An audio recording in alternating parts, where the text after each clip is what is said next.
ആഗോള അയ്യപ്പ സംഗമത്തിന് പിന്തുണയുമായി NSS. പരിപാടിയിൽ NSS general secretary G. Sukumaran Nair പങ്കെടുക്കുമെന്ന് vice president N. Sangeeth Kumar പറഞ്ഞു. വിശ്വാസങ്ങൾ സംരക്ഷിക്കുമെന്ന് സർക്കാർ ഉറപ്പു നൽകിയെന്നും അദ്ദേഹത്തിന്റെ പ്രതികരണം. NSS നിലപാട് CPIM സ്വാഗതം ചെയ്തു. UDF-ഉം BJP-യും ബഹിഷ്കരിച്ച ആഗോള അയ്യപ്പ സംഗമത്തിനാണ് NSS-ന്റെ പൂർണ്ണ പിന്തുണ.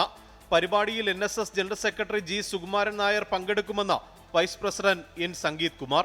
ആഗോള അയ്യപ്പ സംഗമം ഭഗവാന് വേണ്ടി സംസ്ഥാന സർക്കാരും തിരുവിതാംകൂർ ദേവസ്വം ബോർഡ് നടത്തുന്ന ഒരു കാര്യമല്ല. അപ്പോൾ അതിൽ നായർ സർവീസ് സൊസൈറ്റിയുടെ ബഹുമാനായ ജനറൽ സെക്രട്ടറിയെ അതിൻ്റെ അവലോകന യോഗത്തിലേക്ക് ക്ഷണിക്കുകയും അദ്ദേഹം അന്ന് തന്നെ ബഹുമാനായ ദേവസ്വം മന്ത്രി അവിടുത്തെ ആചാരങ്ങൾ സംരക്ഷിച്ചുകൊണ്ടും വിശ്വാസം സംരക്ഷിച്ചുകൊണ്ടും മാത്രമായിരിക്കും ഈ സംഗമവുമായിട്ട് മുന്നോട്ട് പോകുന്നതെന്ന് അവിടെ ഉറപ്പ് നൽകുകയെല്ലാം ചെയ്തിട്ടുണ്ട്. അതിൻ്റെ അടിസ്ഥാനത്തിൽ നായർ സർവീസ് സൊസൈറ്റിക്ക് ഈ സംഗമത്തോട് എതിർക്കേണ്ട കാര്യമൊന്നുമില്ല.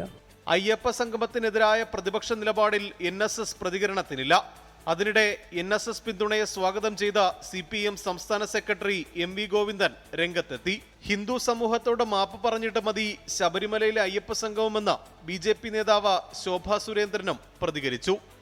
24 തിരുവനന്തപുരം.